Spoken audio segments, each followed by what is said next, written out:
We talked in the last section of engaging your audience online about the way that firms were starting to move beyond simple static pages into more interesting uses of technology, uses of more cutting edge, leading edge technology like blogs, starting to get out of static technologies like just using articles and things like that and moving into mini sites and things along those lines.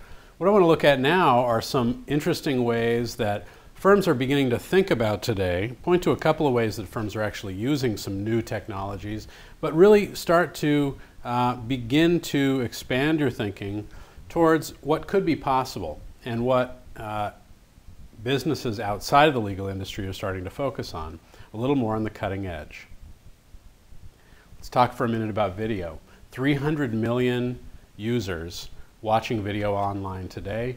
Some projections like this one say that there will be 1 billion people watching internet video by 2012. I'll bet everybody in here has watched some form of internet video, whether it's a cat roller skating, dog surfing, or whether it's a blog or a podcast from one of your competitors. The thing that's interesting about video, though, we get into situations when we talk with our clients, we'll have partners in the room who will say, not for us, our clients are not kids, they're not teenagers, I don't really care what teenagers are doing online. What we want to do is actually speak directly to our clients, general counsel, who are middle-aged. Well, the fact is you are. The average age of US viewers of online video, 39. Very similar in age to your clients. Web surfers age 35 to 64 make up half or more of YouTube's audience. Now that's something that is shifting dramatically. I think next year we're going to see another 10% on top of that. We're going to see that age continue to move up as the age of users of online media continues to move and as broadband continues to expand and be available to everyone. This is becoming more and more, the point is, becoming more and more an acceptable form of media. Another great example, White & Case, fantastic new career site for White & Case, absolutely full of video showing all the people who walk the halls at White & Case, trying to give a sense of what it's like to be there. Career sites, as we said, really are about giving you a sense of what it's like to work at the firm. Video conveys that as well as anything else. Aren't these fantastic pictures, fantastic videos? People look great in these. Another excellent example, talked a couple of minutes ago about how Foley and Lardner and others are making great use of events as content online.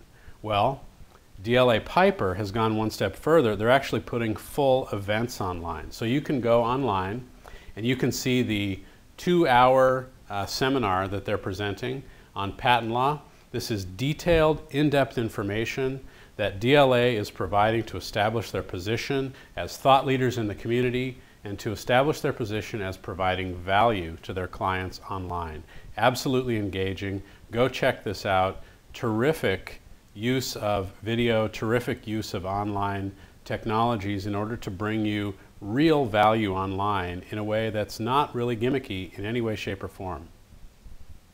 Another good example that's received some tremendous press is the Tories video podcast series. The reason that this was so successful is because Tories was one of the first firms to make use of video podcasts. They did it in a way that provided tremendous value to their clients, that also lived up to the standards of providing substantive content and providing a lot of relational content associated with the video. I'll show you an example of that in a second.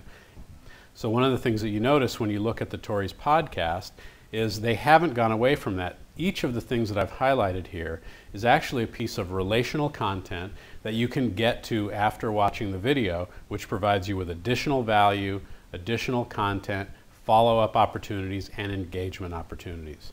And why is that important? But 40% of people that are watching videos online are clicking on related links surrounding the video. Now what Tories is providing you is related links to bios, to additional articles, to additional information, and to the next podcast. All of that, if they're getting 40% of those people clicking through, now we don't know if that's true for Tories, but we know that that's true online in general, is fantastic engagement and development of that relationship online. Another thing that's interesting in video is that people are getting used to front-ending and back-ending videos online. So one opportunity in doing a podcast, for example, is to present a 5-second introduction on an upcoming event on the same topic. Cross-marketing, fantastic use of that. It's something people are getting used to online. I mentioned bookmarking a minute ago or earlier in the presentation. Wanted to talk about that just for a second. This is one of those emerging areas you ought to know about. First, bookmarking is an attempt to take the billions of pages on the intranet and to pare those down to the ones that people who are interested in topics like you essentially vote as being the most important. So we looked at Digg earlier. This is Delicious, and essentially what these allow people to do is to choose pages within particular topics and to say, hey, I think this is an important page. Now, is that what your GC are doing? Do they know about Delicious yet? No, they probably don't. But there's some interesting things going on. Now, if they read the Wall Street Journal Online and the law blog on the Wall Street Journal Online, they're going to start to see things like bookmark this on Delicious or Facebook or Digg. And what that's going to do is take this particular entry on this blog and it's going to send it up there as essentially a recommendation for content somebody ought to look at. So now if somebody searches up there, they find content that's related to this, this will be ranked as something that's bookmarked.